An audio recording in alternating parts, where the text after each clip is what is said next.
亲爱的弟兄姐妹，平安。今天是2022年的12月23号。今天的经文是路加福音第1章46节到55节，撒母耳记下卷第7章18节、23节到29节，加拉太书第3章第6节到第14节。今天要跟大家分享的主题是信吗？信与不信差别非常的大。台湾人常常说宁可信其有，也就是说，即便是明知道没什么功效的也要信，宁可信那个不太可信的，也不愿放弃任何一个机会。但是呢，事实上，对于那个真正应该要相信的，很多时候却不愿意相信。到医院去看诊，当医师说必须要开刀治疗的时候，很多的病人就开始决定他要不要相信，必须要能够相信医师的话，否则的话如何能够接受到治疗呢？可是呢，有很多人他们宁可相信一般的偏方，却不愿意相信并接受医生的建议。虽然我们说取得第二个医生的意见是非常重要的，但这样做并不代表说不相信医生，只是更小心而已。其实在信仰上也是一样，我们当然要学习单纯的相信，但是也要小心的求证，否则的话就很容易受到异端的影响而看不见异象。之前我们曾经引用过今天的撒母耳记下卷第7章的经文，谈到大卫王的赞美，因为他受到了上帝的拒绝，不让他建筑圣殿之后，大卫他又能够继续的赞美上帝，真是不容易。但是这样的一个生命态度，基本上就是因为他的信心，他相信即便上帝拒绝了他，上帝仍然是那一位信实赏赐恩典的上帝。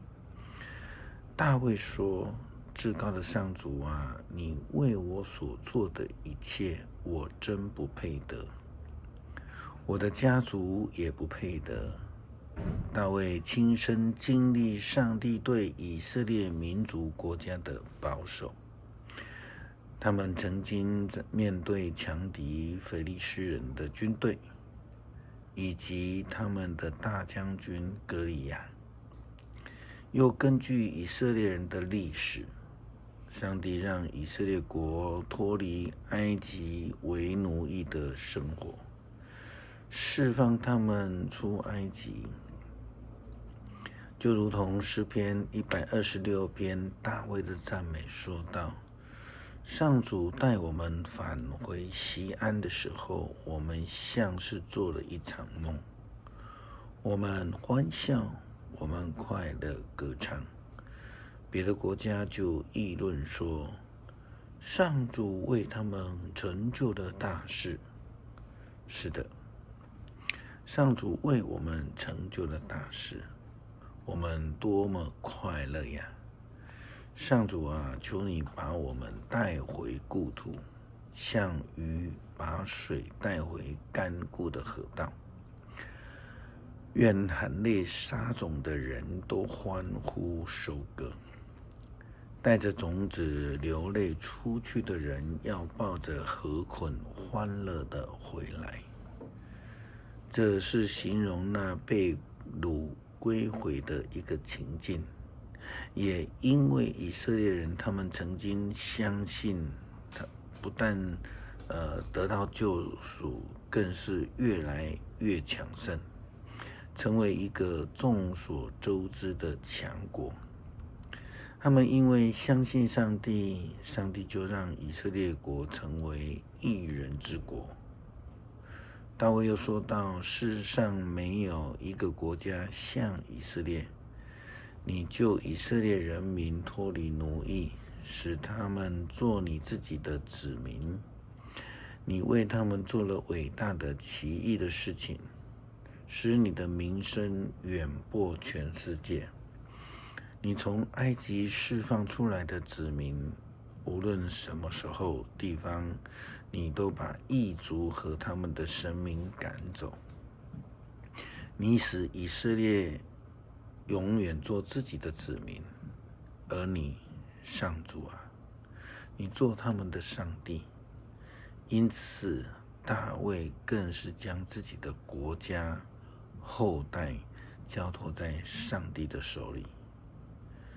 他这样祷告说：主上帝啊，求你实现为我和我的后代所做的应许，求你永远按照你所说的话，愿你的名永远被尊崇，愿人民永远称颂。上主万军的统帅是以色列的上帝，你要世世代代巩固我的王朝。上主万军的统帅，以色列的上帝啊，我大胆的在你面前这样祷告，因为你把一切向我，你的仆人启示出来，告诉我你要立我的后代做王。至高的上主啊，唯有你是上帝，你永远信守你的诺言。你对我做了这奇妙的应许，现在求你乐意赐福给我的后代，使他们继续享受你的恩惠。至高的上主啊，你已经应许了，愿你永远恩待我的后代。大卫的祷告完完全全是因为他相信上帝奇妙的作为与保守。保罗在写给加拉太众教会的信徒信中提醒他们，相信是非常重要的一件事情。因着相信，人就要成为上帝的儿女，成为亚伯拉罕的子孙，就是蒙福的人。保罗针对这个加拉太地区众教会的外邦人这样说道：正如圣经提到亚伯拉罕的时候，他说他信上帝，因他的信，上帝认他为义人。所以你们要知道，有了信的人就是亚伯拉罕的真子孙。圣经预先看到，上帝要使外邦人因信和跟他有合宜的关系，所以早已把这福音传给了亚伯拉罕，说万民都要借着你蒙上帝赐福。亚伯拉罕信了，因而蒙福，这样一切信了的人也要跟他一同蒙福。以遵守法律和凭借的人都是活在咒诅之下，因为圣经上说，凡不事事遵守法律书上一切规条的人都要受上帝的咒诅。可见没有人能靠遵守法律而得以跟上帝有合宜的关系。因为圣经上说，因信而得以跟上帝有合宜关系的人将要得到生命。人不是凭借着自己的行为而被称圣，而是靠着相信而得救。虽然如此，人不能没有行为来印证自己的相信，因为没有行为的信是死的。这是雅各书所说的。就好像一位病人，他如果只有说医生我相信你，但是呢却一而再再而三的跳过开刀的预约时间，不愿意接受手术的治疗，想想看，这样的人能够得医治吗？当然是不行的。所以你相信吗？如果这样的话，就要活出信的生活，让我们因着相信而得救。谢谢耶稣，让我们因为相信而得救。感谢上帝，让我们因为相信而被称义。